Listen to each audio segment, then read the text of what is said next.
Bienvenidos a Quinto Poder. Hoy estamos con un invitado de lujo. Tenemos al senador Miguel Ángel Osorio Chong. Saludo también a mis compañeros Alejandro Enríquez, Lupita Flores y Laura Ruelas. Senador Osorio Chong, muchas gracias por recibirnos aquí en el Senado de la República, coordinador de los senadores del PRI. Muchas gracias por recibirnos en Quinto Poder. Quisiéramos empezar preguntándole, ¿qué considera usted que ha sido lo que más trabajo le ha costado a muchos liderazgos del PRI en esta transición de ser un partido gobernante durante mucho tiempo a ser un partido de oposición, ser liderazgos de oposición? A muchos les ha costado adaptarse o hacer clic con el ciudadano desde el ángulo del opositor. ¿Qué cree que es lo que ha faltado, qué es lo que le ha costado más al partido? Marco, muchas gracias. En primer lugar, agradecerles esta oportunidad de poder platicar, dialogar, incluso discutir algunos de los temas importantes dentro de mi partido, en la administración pública. En el pasado también creo que hay muchos temas que seguramente vamos a tocar. Miren, el PRI no es la primera vez que es oposición. La vivió en el 2000, cuando Vicente Fox llegó al poder. Muchísimos estados han estado gobernados por el PRI en primer lugar, y después ya al PAN, al PRD y ahora a Morena. Así que no es nuevo para el PRI. Sin embargo, en esta ocasión ha sido más complejo. Y ha sido más complejo porque quien llegó a tomar las riendas del PRI no se asumió como oposición, y entonces vino un desencanto hacia el partido y mucha fuga de liderazgos en lo local y en lo nacional. Hacia diferentes partidos políticos, hacia el propio Morena, se dio en el 18, en el 19, en el 21, y por supuesto también a otros partidos políticos. Ese ha sido lo complejo, lo difícil. No es la adaptación a ser oposición, lo hemos pasado. Yo fui gobernador de mi estado, de Hidalgo, siendo un gobierno federal de otro partido. No es complejo. Te adaptas, te enseñas a hacer oposición en lo federal en ese tiempo.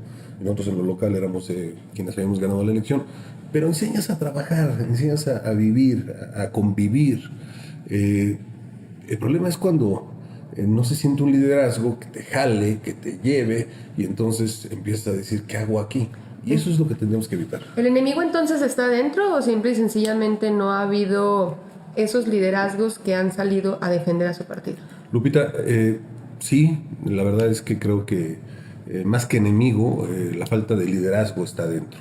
Y esto pues tiene repercusión hacia afuera, hacia nuestra fuerza, que son los comités seccionales, los de base, que no se sienten con un líder que los lleve a seguir compitiendo con fuerza, a lograr una elección en la que se pueda ganar. Entonces, esa es la complicación que tiene hoy nuestro partido. No es más que un aliado, más bien que sea oposición. El PRI está siendo aliado de Morena y se configura lo que tanto dijo Andrés Manuel o lo que decía el PAN, que eran un primor. Alejandro, pues, mira, el tema es que se dice mucho hacia afuera, y quien tiene que aclarar las cosas no lo hace. Lo deja suelto, luego se echa discursos muy de enfrentamiento, y luego parece que abre las puertas a unas negociaciones que nadie entiende, se contradice en sus discursos, y me refiero a Alito, para ser muy claro. Y bueno, eso por supuesto que confunde. ¿Alito o AMLito? Pues, mira, de verdad lo respeto, y sé que le dicen mucho, y a lo mejor a veces También ayuda a que le digan, con ¿no? razón, ¿no? La verdad es que él es el que debería defenderse, él es el que debería decir, y no con discursos de agresión y de enfrentamiento, sino al contrario. Ese líder del PRI tiene que sumar y tiene que dejar bien claro que somos oposición. De verdad, el presidente y Morena, su partido, están en su chamba. ¿Cuál? La de tratar de lograr acuerdos, jalar a quien se deje, para lograr sus pretensiones de modificaciones a las leyes. Ellos están haciendo su chamba, lo hicimos nosotros cuando éramos el gobierno. El problema es que te dejes, el problema es que tú cedas, el problema es que digas una cosa y hagas otra. Ese es el gran problema. ¿Hay más oposición junto a los aliados o también ha impedido el que se dé esta alianza para hacer una verdadera oposición que lo necesitan los mexicanos? Nos echan la culpa, y yo creo que con mucha razón, al PRI. PAN, PRD, MC nos dicen que por nosotros no se está logrando esta alianza, y tienen razón, porque se dice una cosa por el líder y se actúa de otra. Y de verdad yo soy pro alianza. Se me quiso ahí manejar de que yo estaba, cuando estaba muy enfrentado con el gobierno, él, en su discurso, decía que yo era el que estaba haciendo algún tipo de acuerdos. Nunca he visto presidente, nunca he visto, y de verdad créanmelo, hoy he tenido negociaciones con ningún secretario, ahí están mis votos en los temas fundamentales, y bueno, la actuación de ellos es la que deja mucho a decir, ¿no? El presidente del PRI representa los intereses de los priistas. ¿El presidente del PRI? Pues yo creo que no, porque no es congruente con lo que son nuestros documentos básicos. La actuación ha sido una negociación que no es ni siquiera en favor de los mexicanos, te olvídate del PRI, de los priistas, que también son mexicanas y mexicanos. El problema es que no se actúa en congruencia con lo que se requiere para este momento del país, en el que se están derrumbando las cosas, en seguridad, en la economía, en salud, en el campo, en todos los sectores, en el energético. Estamos en crisis y el PRI debería de estar poniendo propuestas, debería estar enfrentándose al poder para evitar que sigan avanzando en esta destrucción del país. ¿Y qué está esperando el PRI para entonces hacer algo dentro de sus estructuras? Bueno, el problema es que se le eligió por 4 años a Alito, no está actuando en congruencia. Si él, como lo han hecho otros expresidentas y expresidentes del partido, cuando las cosas no les ha salido bien, cuando se pierden elecciones, cuando es señalado públicamente por acciones al margen de la ley, incluso de corrupción, pues se renuncia. Eso Pero no es ya vemos congruente. claramente lo que no se va a ir. Bueno, pues Incluso una confrontación fuerte contra liderazgos históricos. A todos del los PRI. expresidentes del partido. eso es no querer al PRI. Eso es no entender que no supo hacer bien las cosas y que ha perdido todas las gobernaturas. 11 gobernaturas se han perdido 11 que gobernaban. que gobernaban. Y prácticamente todas las en las que hemos competido, a excepción de ¿Y Durango. las que siguen? Bueno, está Coahuila, está Estado de México, está en Son duda si hay bastiones. alianza en el Estado de México, en Coahuila, cuando él debería de estar defendiéndola. Y bueno, dice sí, pero saca candidata. no, el PAN y el PRD dicen, no podemos confiar en ti. Ese es el gran problema que tenemos hoy. Hay una gran y profunda desconfianza porque se la ha ganado a creces Alito. Y eso que se ha ganado a creces, ustedes, priistas, no lo venían venir. Mira, Porque estamos hablando de que pues, ahorita está buscando la aplicación de la ley. Pero ustedes no lo veían venir. ¿me dices antes del 18? No, bueno, había un líder, Laura, que se veía creciendo, había competido, venía de estar en campaña 18 años, estuvo desde que era jefe de gobierno, luego compitió en la del 6, compitió en la del 12 y compitió en la 18. Se veía alguien que iba a ser muy competitivo. Pero bueno, pues hay formas en mi partido y tiempos en mi partido en los que yo no estaba de acuerdo. Yo no estaba de acuerdo que nos tardáramos tanto en sacar candidato a la presidencia de la República. Fuera quien fuera, tenía que ser lo más pronto posible, porque uno 18 años y el otro, que era Anaya, llevaba en ese tiempo, en el 17 ya llevaba 3 años en campaña fuerte pegándole al PRI y nosotros esperando los tiempos. ¿Cómo le dijo el presidente Peña que no iba a ser el candidato? No me lo dijo el presidente Peña en primer lugar, me siento con el presidente del partido, tuvimos una reunión los que aspirábamos y se nos dijo, yo soy un hombre que respeta las reglas de mi partido, tengo que ser congruente, así fui gobernador, así a otros que querían ser gobernadores, gobernadores del Estado no les tocó, pues yo tengo que respetar, ser congruente, y se nos dijo, bueno, pues se habrá de tomar una decisión y pues les pedimos que se sumen al resto, pues se tomó la decisión. Yo a la semana estaba sentado con el que era candidato y sumándome, fui a visitar todos los estados, fui en campañas con los senadores y tratando de ser congruente como lo he sido toda mi vida. Nadie se me puede parar enfrente a decir que, como otros, Como Amlito. he mentido, he dicho algo que no he cumplido, que no he dejado de estar trabajando, de entregar resultados. He tratado de ser congruente toda mi vida, porque yo soy de los que pienso que en el presente se hace tu carrera en el futuro. Se dice que Amlito, para ser muy claro, se le presionó con todos estos audios que sacaron en el sureste del país para apretar sus votos o los votos que pudiera manejar el PRI en la reforma. Se está presionando desde el poder a opositores, porque sabemos que está ya en la cárcel Rosario Robles, pues estuvo y salió. Ahora a un destacado priista del grupo al que pertenece de Hidalgo, si no me recuerdo, Murillo Caram y Emilio Lozoya. Emilio Lozoya. ¿Se está presionando o se está aplicando la ley? Mira, en la primera parte de tu pregunta, de repente hubo un cambio de actitud. Se decía en sus discursos que no pasaría la reforma electoral, que no se habría de militarizar, y de repente, no, pues sale una propuesta del PRI para dejar a las Fuerzas Armadas más tiempo en las calles. Fue un cambio radical. Yo no conozco, conmigo no ha sido así. Yo soy de los que pienso, y cuando fui gobierno, incluso nosotros perseguimos a algunos que habían actuado al margen de la ley, priistas. Cuando éramos gobierno, nosotros los perseguimos, los detuvimos incluso, pero que no sea una persecución política. Hay mucha diferencia. Y yo respeto, quiero decirles, no lo ha habido conmigo, y por supuesto no lo permitiría. Yo lo que creo es cómo ayudar para que le vaya bien a este país, incluso votando con ellos cuando sea necesario. Pero bueno, no lo han hecho nada bien. ¿Usted cree que el tema de haber perdido la gobernatura de Hidalgo haya sido parte de un acuerdo desde la presidencia del PRI para entregarla? Mira, no me consta. Yo fui a campaña, hice eventos bastante importantes en varias ciudades de mi estado, sin estar la candidata, y pues vi a mi partido, vi al priismo, pero también pues vi que se le dejó pasar a Morena, vi que casi ni siquiera hicieron campaña, que prácticamente con el nombre del presidente y con el nombre de Morena se gana la gobernatura. No vi ningún acuerdo.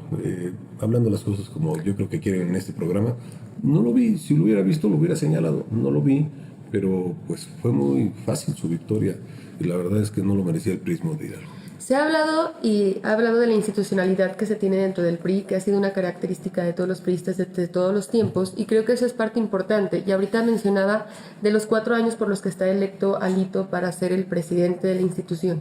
Pero le van a permitir que tire la casa, porque creo que el PRI hoy necesita una gran reestructuración, y hoy no se ve desde dónde está empujando esa reestructuración. Yo también lo pienso, he estado insistiendo en que debe de irse del partido, y veo la cámara, pues algunas veces nos ve. Seguro. Por si Alito nos ve. Se tiene que ir del partido, no puede estar al frente. ¿Es un traidor? Se está perdiendo,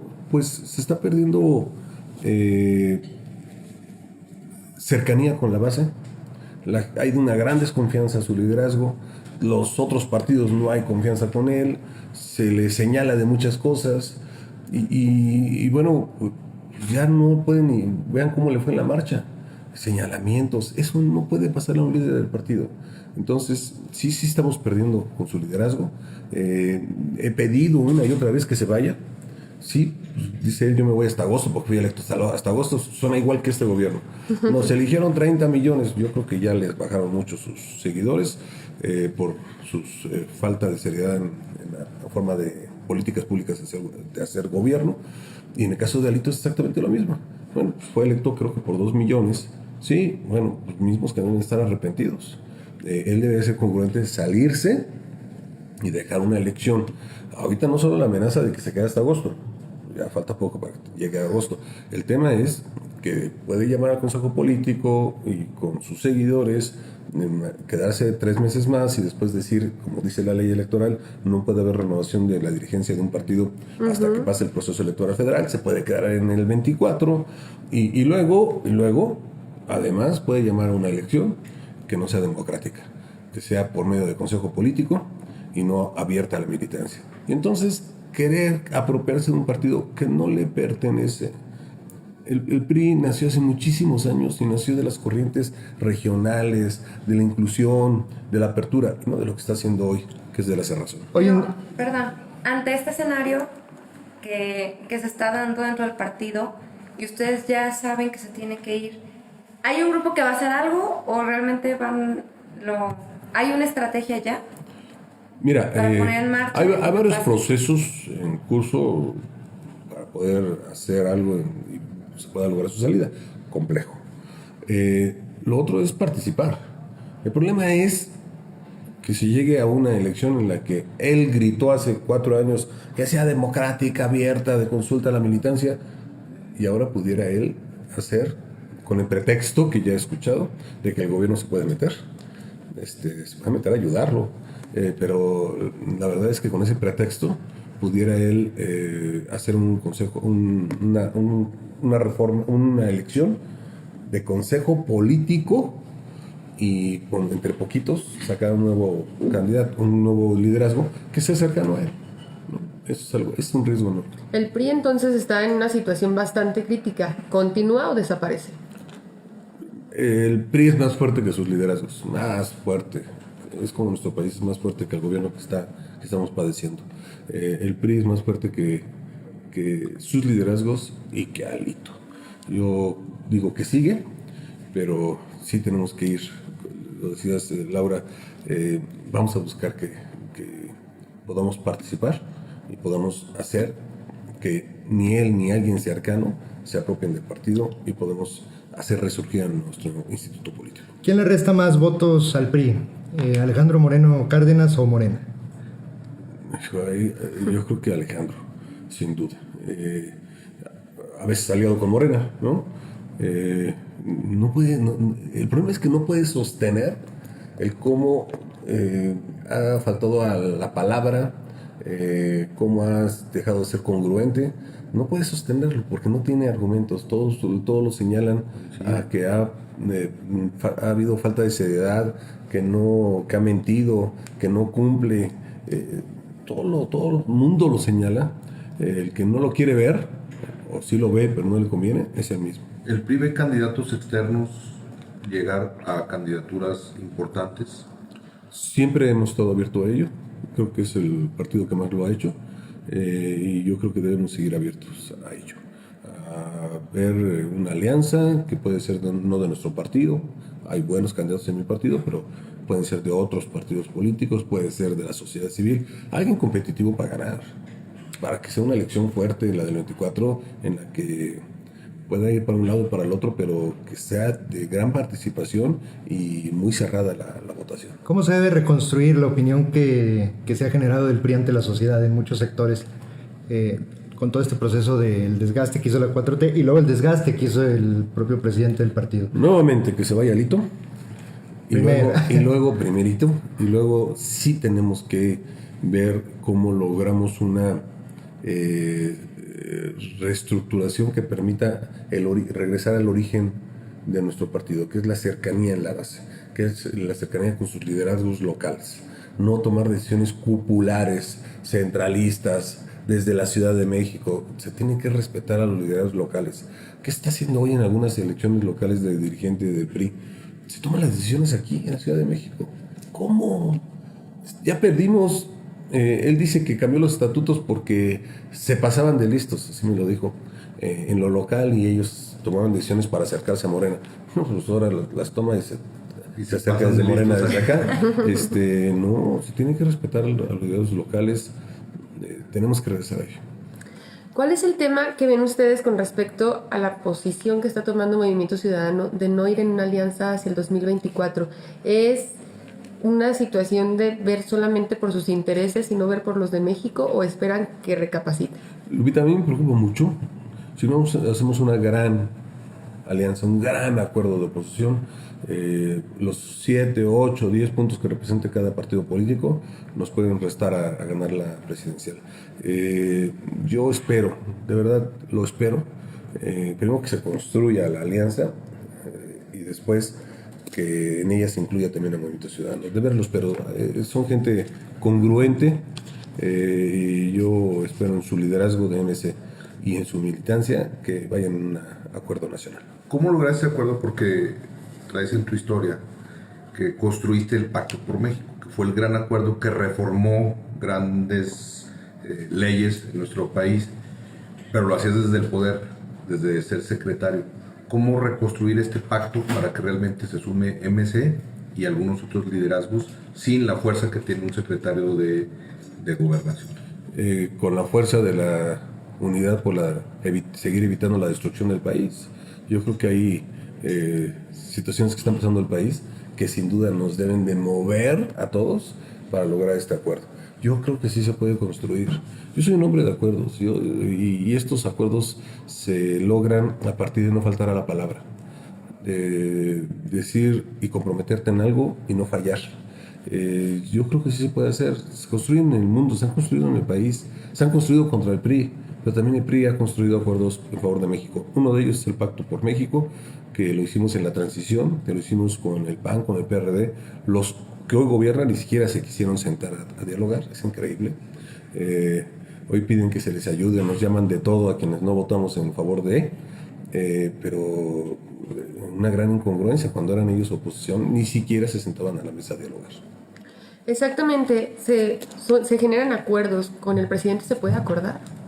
No he sido llamado una sola vez a tener una reunión. He sido señalado. Lo ha mencionado muchas veces. Pero una sola vez es increíble. Se ha podido llamar a la oposición a sentarse con el presidente de la República. Ya no digo a los líderes del Senado o en la Cámara de Diputados, a los partidos políticos. Yo nunca he visto sentado al presidente con el PAN, PRD.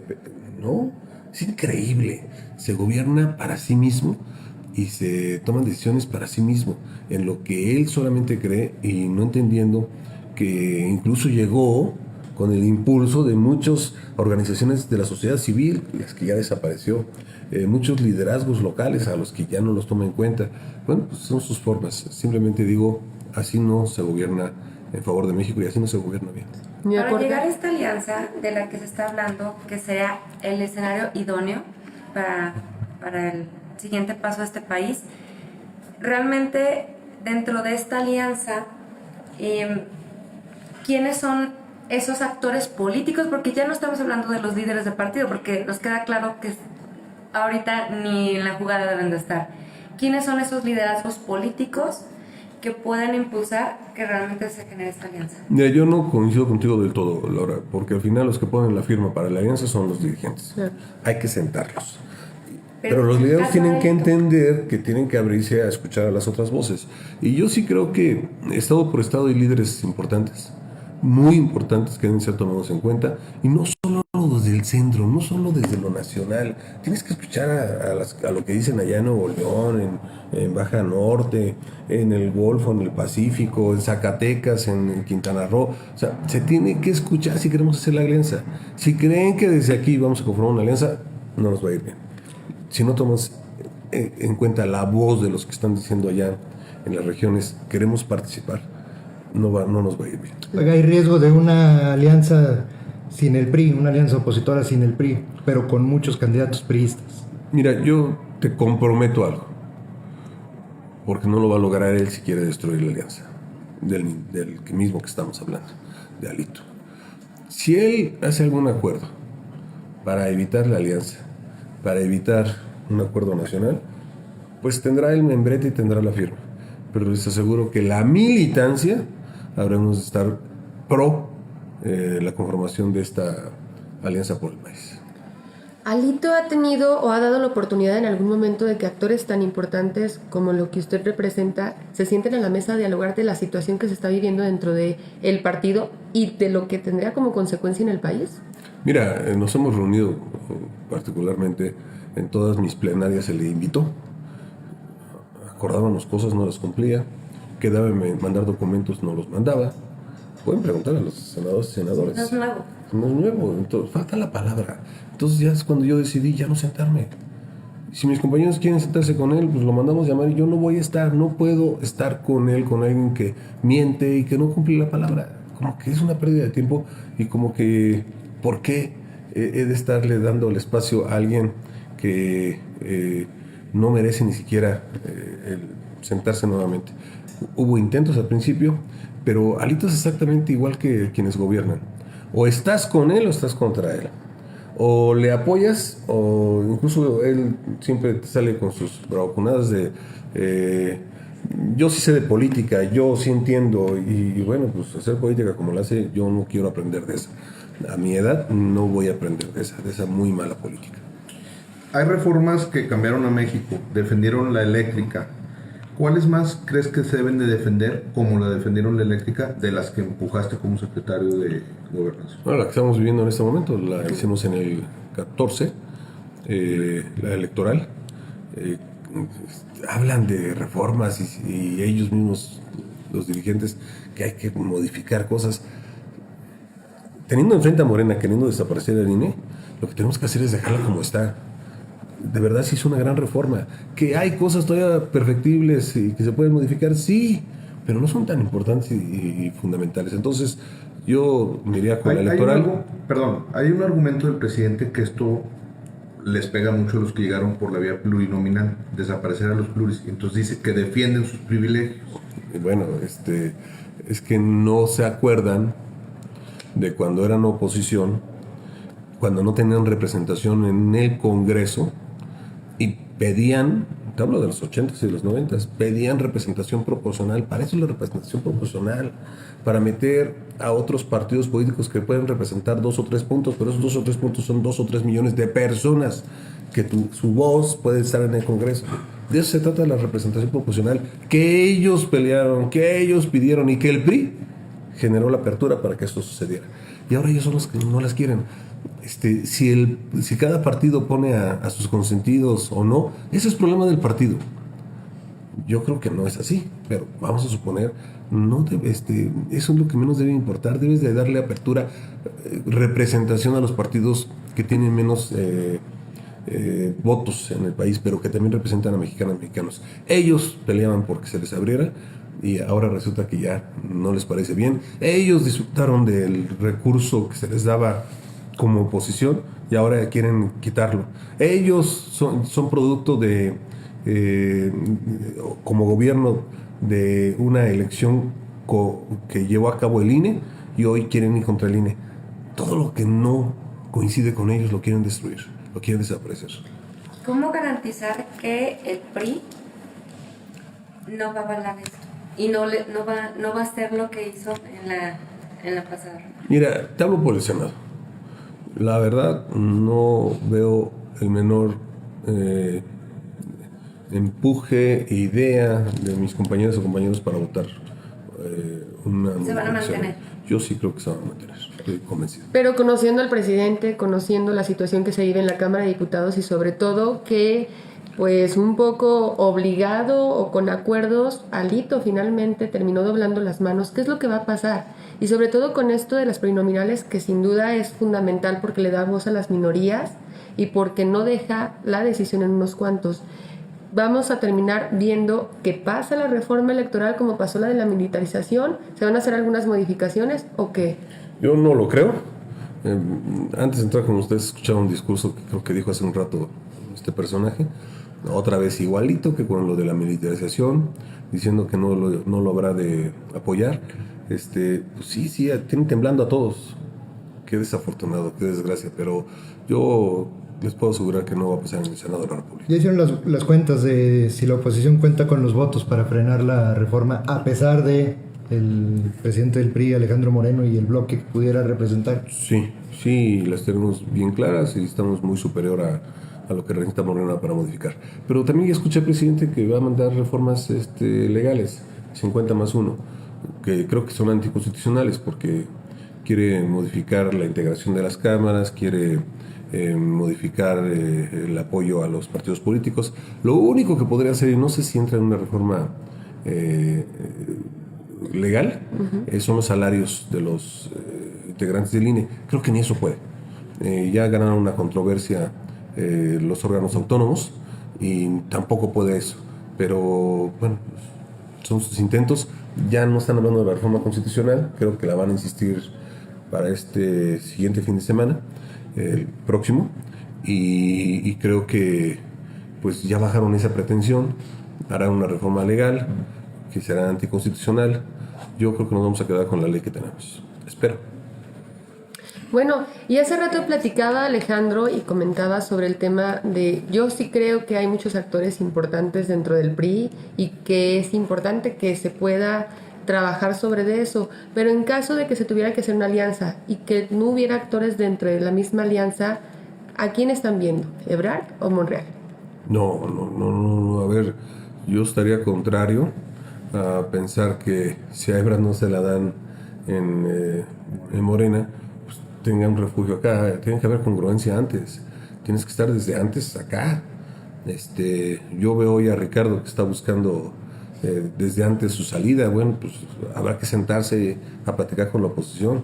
Pero no, la oposición y un bloque no puede ser refugio de los que no les dieron espacio en Morena. Yo no creo en ello. Yo sí creo que hay que ganar, porque hay que ganar con congruencia. Y yo veo un acuerdo político de los que estamos dentro de este bloque, y que hay liderazgos para ganar la presidencia, la jefatura de gobierno y otros espacios que se van a disputar en el país, políticos. ¿Existe todavía el voto duro o hay nuevas estructuras? Hay voto muy duro en el PRI, que creen en el PRI. Allá mismo en Zacatecas, de verdad, con una campaña que realizó mi compañera Claudia Anaya enorme, revivió la esperanza en el PRI. Espero que no lo deshagan ahora con... ¿Usted cree que entregaron la esta gobernatura de pretensión Zacatecas? El cambio en el liderazgo del partido. Y bueno, pues, a mí me alarman los mensajes. A mí me dolió mucho lo que ahí se señala, porque fui a la campaña de Claudia, porque vi lo cerca que estuvo de ganar. Y bueno, pues sí me duele que haya habido un posible acuerdo, que ni siquiera tuvieron el mínimo cuidado de salir a desmentir. ¿Ustedes conocen alguna nota al respecto? Yo no. No salieron a decir nada. Incluso salieron a atacar a Claudia, el líder de la Cámara de Diputados, a decir que le apoyaron, tuvieron reuniones, en lugar de demostrar que no hubo ningún acuerdo. Son formas diferentes de hacer las cosas, pero Claudia requería el respaldo y apoyo porque fue una enorme candidata a la gobernatura. Una mujer que de verdad tiene conocimientos, tiene claridad, y por supuesto estaría haciendo un gran gobierno. Pero bueno, el hubiera no existe. Yo creo que tenemos mucha Claudia para adelante. ¿Cómo califican los gobiernos de Morena? Los gobiernos estatales, sobre todo. Pésimos. Donde han llegado, se ha multiplicado por mucho la violencia, la inseguridad. Díganme por favor los anuncios de obras que se están haciendo en los gobiernos locales.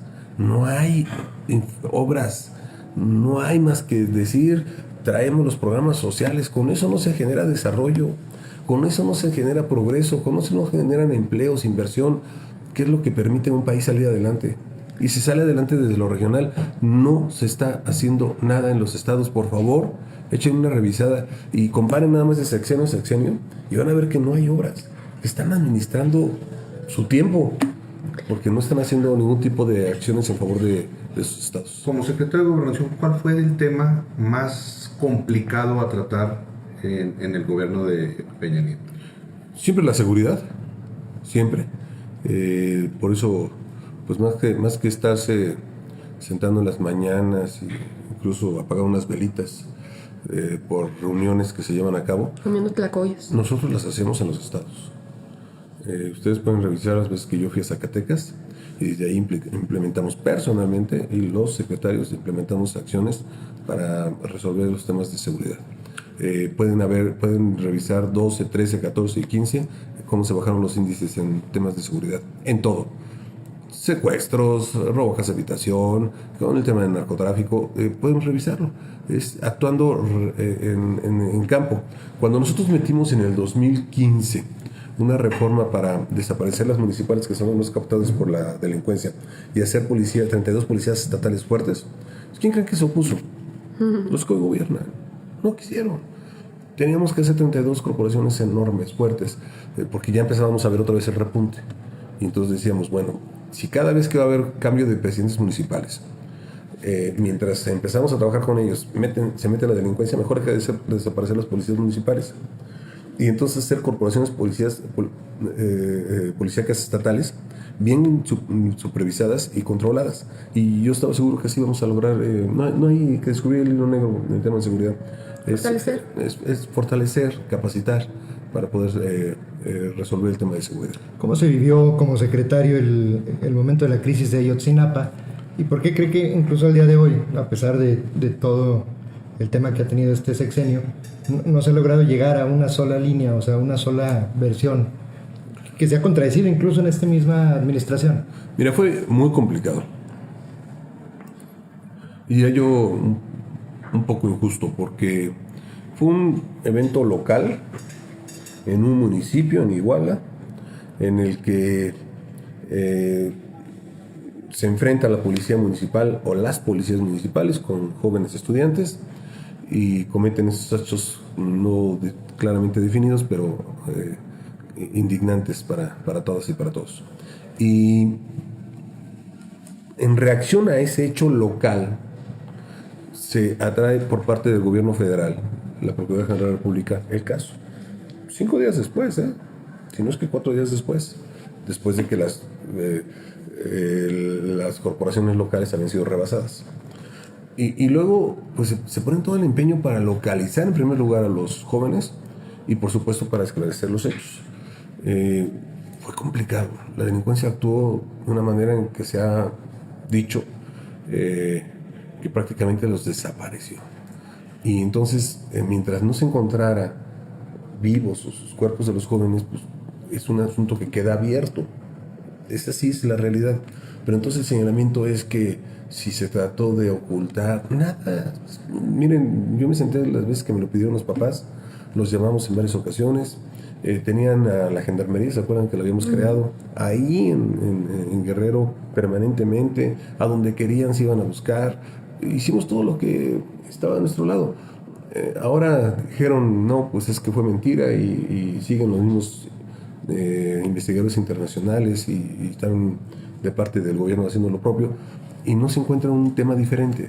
Entonces ahí yo creo que queda un poco claro que no se trató de engañar de parte del gobierno anterior, claro, que se puso todo lo que estaba en nuestras manos para resolverlo. Cuando dicen, es que ustedes querían ¿ocultar qué? Pues los primeros que queríamos resolverlo éramos nosotros, porque nos estaba pegando muy duro. Algo que no era de nuestra responsabilidad, nos estaba pegando muy duro. Bueno, pues tratamos de resolverlo. El tema es que detuvimos a todos los que me pidieron, o sea, desde las corporaciones de seguridad los detuvieron, pero pues no se logró más que lo que se informó por parte de la PGR. Yo creo que algunas posibles imprudencias en el proceso pueden ser lo que se señala, o algunas palabras que se ocuparon para dar a conocer esto que se había logrado investigar. Eso es lo que se puede señalar al gobierno anterior, pero nadie, de verdad, yo estuve en cualquier cantidad de reuniones y no era para ponernos de acuerdo a cómo salía a decirles cosas diferentes a la gente, sino a cómo lograr saber qué sucedió en Ayotzinapa. ¿Al día de hoy hay alguien atrás de ellos que los está movilizando o es la incertidumbre de verdaderamente nunca haberse esclarecido? Yo estuve con los papás muchísimas veces y por supuesto que vi la desesperación de los padres de familia de haber perdido a sus hijos. Y había unos abogados que siguen estando ahí, Vidulfo entre otros, que sin cobrarles les estaban ayudando.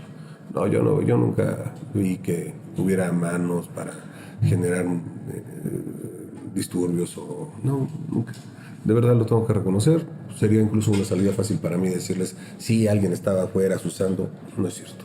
Eran los padres de familia. Ya ahora sí que se nos está acabando un tiempo, pero cerrando. Se dice que trae la inercia el presidente de la República y siempre lo estuvo manifestando que iba a enjuiciar a los expresidentes. ¿Se pactó para que no tocara al presidente Peña? Es que yo digo que con la justicia no se puede pactar. Si hay elementos para señalar a alguien de hace 6 años, 12, o lo que la ley lo permita, hay que hacerlo. No puedes llamar a una consulta y no puedes llamar a un estado de ánimo para ver si lo haces o no. Son decisiones que van más allá de un presidente. Estamos en un estado de derecho, vivimos dentro de un estado de derecho y son las leyes que se tienen que aplicar. Entonces, más allá de esto que hablan de pacto, pues yo lo que les diría es, cuando hay elementos aquí para adelante y cuando no, pues por eso no hay con qué hacer una carpeta de investigación. La verdad es que creo que se ha equivocado el camino, incluso el cómo se comunica al respecto. No se tiene que llamar a una consulta para ver si se enjuicia o no se enjuicia. Si hay algún acto de un expresidente o de cualquier funcionario de ayer y de hoy, se tiene que ir al justo Estado de Derecho para aplicar la ley. ¿Y existen en la presidencia el Estado de Derecho? Pues miren, lo que veo es juicios sumarios en los que... O mediáticos. O no me vengan con que la ley es la ley. Te sientan en el banquillo y te dicen, es que ahí el fulanito de tal que no está presente hizo esto y esto y esto. Y ya se queda en el ambiente de la ciudadanía el que pasó eso. Y no, como debe de ser, que dentro de un proceso se pueda, respetando la presunción de inocencia, el que se pueda defender las partes. Y si fuiste culpable, bueno, pues ya con todo el peso de la ley, y si no, también que se exonere y que se diga públicamente. Ya por último, senador, ¿todavía le gustaría ser candidato a la presidencia de la República? Sí, por supuesto. Sí, por supuesto. Pero con otro presidente del partido. Mientras, yo creo que siempre estaré a partir de un buen acuerdo entre partidos políticos, más allá del dirigente nuestro. Ahorita estoy peleando por la renovación de mi partido. Si las circunstancias se pueden dar, por supuesto que participaría hacia la candidatura a la presidencia. Y lo haría con la convicción de que podemos hacer mucho mejor las cosas, de que podemos hacer un plan de gobierno que permita sacar a nuestro país adelante y no lo que hoy está sucediendo, que se va a estancar por muchos años en muchos rubros del desarrollo de nuestro país. Sí, yo soy de los que creo que haces buena política hoy, haces buen trabajo y entregas resultados hoy, te abre la puerta hacia el futuro. Así lo he hecho toda mi vida, desde muy joven, y lo voy a seguir haciendo. Muchas gracias, senador Miguel Ángel Osorio Chong. Yo soy Marcos Saucedo, les agradezco a todos, Alejandro Enríquez, Lupita Flores, Laura Ruelas, y esto fue Quinto Poder. Muchas gracias. Gracias. Un gusto, muchas gracias. Senador, muchas gracias. De verdad, gracias. Qué buena entrevista, muchas gracias.